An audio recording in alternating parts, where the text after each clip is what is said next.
Sovet rejiminə qarşı müqavimət hərəkatı və onun qəddarcasına yatırılması.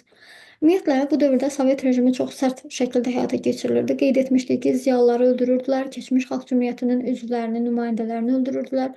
Eləcə də burjuaziya nümayəndələrini, yəni varlıları ə, öldürürdülər. Ona görə də ə, bu vəziyyət ölkədə bir qanlı terror ab-havası yaratmışdı. Xalq artıq cana doyur və bir yerdən sonra müqavimət hərəkatı başlayır.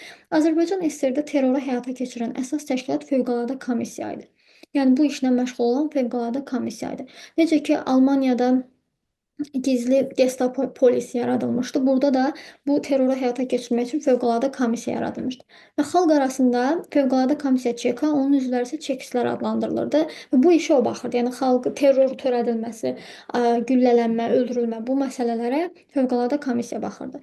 Ümumiyyətlə kimlər ki şübhə doğuran şəxslər siyahısına salınır, yəni şübhəli ünsür hesab olunurdu, onlara qarşı cəza tədbirləri həyata keçirilirdi. O şəxsləri həbs edirdilər, əmlakları müsadirə olunurdu. Ən yaxşı vəziyyətdə onları sürgün edirdilər. Şübhəli ünsur anlayışı bəs kimlərə aid olurdu? İlk növbədə buraxılmış partiyaların üzvlərinə, yəni ölkədə dedik ki, artıq bolşeviklərdən başqa digər bütün partiyalar ləğv olunur, buraxılır. Hansı ki, o partiyaların üzvləri var idi keçmiş, onlara şübhəli ünsur kimi baxırdılar, yəni onlar cəzalandırılırdı. Keçmiş sahibkarlara, yəni imkanlı zəngin varlılara, bəylərə, tacirlərə, ümumiyyətlə varlı və ziyalılara şübhəli ünsur adı qoyulurdu. Çünki bu qeyd etmişdik ki, ziyalılar və burjuaziya yüksək təbəqə, qaymaq təbəqə xalqı oyada bilərdi. Ona görə də buna mane olmağa çalışırlar. Və həbslər, sürətlə aparılan istintaqlar əsasən güllələnməklə qeyd etdik ki, ən yaxşı vəziyyətdə sürgünlə nəticələnirdi. Və Bolşevik hakimiyyəti yerli şəraiti nəzərə almadan apardığı bu sərt siyasət təbii ki, xalqın müqavimət hərəkatına səbəb olur. 1920-21-ci illərdə Azərbaycanda Sovet hakimiyyətinə qarşı müqavimət hərəkatı baş verir. Deməli, haralarda?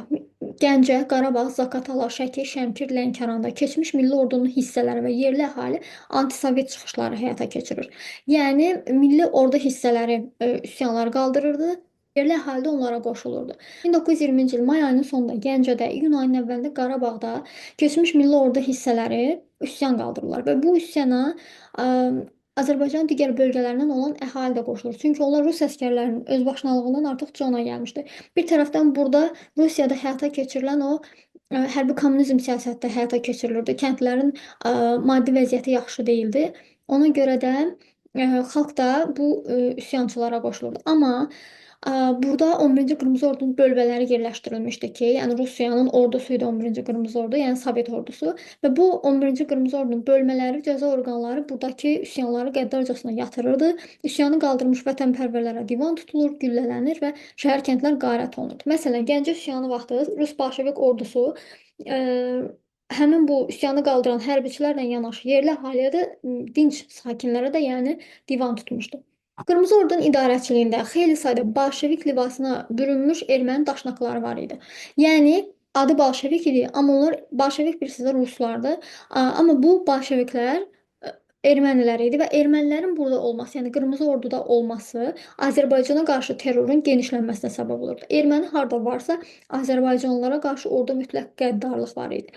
Və ən təəssüf doğuran məsələ isə bundan ibarət idi ki, bu qəddar aksiyalar, yəni xalqa qarşı yönəldilmiş bu terror aksiyalarında yeni Sovet ağalarına, dırnaqarası ağalarına, yəni Sovet idarəçilərinə yaranmağa çalışan bəzi Azərbaycanlı bolşeviklər də öz xalqının öldürülməsi üçün, cəzalanması üçün, güllələnməsi üçün canfəşanlıq göstərirdi. Yəni bir növ xəyanət edirdilər. Bunlara Sultanov, Qarayevi misal göstərmək olar. Burada Azərbaycan Milli Kitabxanasında olan bir mənbədən kiçik bir hissə verilib. O hissəndə mən toxunmuram, sadəcə oxumaq üçün oxumanızı tövsiyə edirəm. Bolşeviklər yüzlərlə adamı Rusiyanın ucqar yerlərindəki həbs düşərgələrinə sürgünə göndərirdilər. Məsələn, Əhməd Cavad sürgünə göndərilir. Buna baxmayaraq, üsyanların mühüm əhəmiyyəti olur ki, bu əhəmiyyət ondan ibarət idi ki, yeni hakimiyyət, yəni Sovet hakimiyyəti sarsılır və Azərbaycan xalqının müqavimət əzmini görür. Üsyanlar ölkədə kütləvi repressiyaların başlamasına səbəb olur. Repressiya nədir? Güllələnmə. Azərbaycanın ziyalıları, yüksək təbəqə güllələnməyə başlayır. Repressiyaları həyata keçirən yenə də fövqəladə komissiya idi. 11-ci Qırmızı Ordunun xüsusi şöbələrinə qəzalarda müvafiq səlahiyyətlər verilmişdi. Bu səlahiyyətlər nə idi? Onlar cüzi də olsa şübhə doğuran şəxsləri həbs eləyirdilər. Bundan başqa 11-ci Qırmızı Ordunun hissələri xalqa xəbərdarlıq etmədən məktəb binalarını tutur, məscidləri tutur və bu binalardan öz ehtiyacları üçün istifadə eləyirdilər. Bir növ Azərbaycan xalqına qarşı hörmətsizlik olunurdu.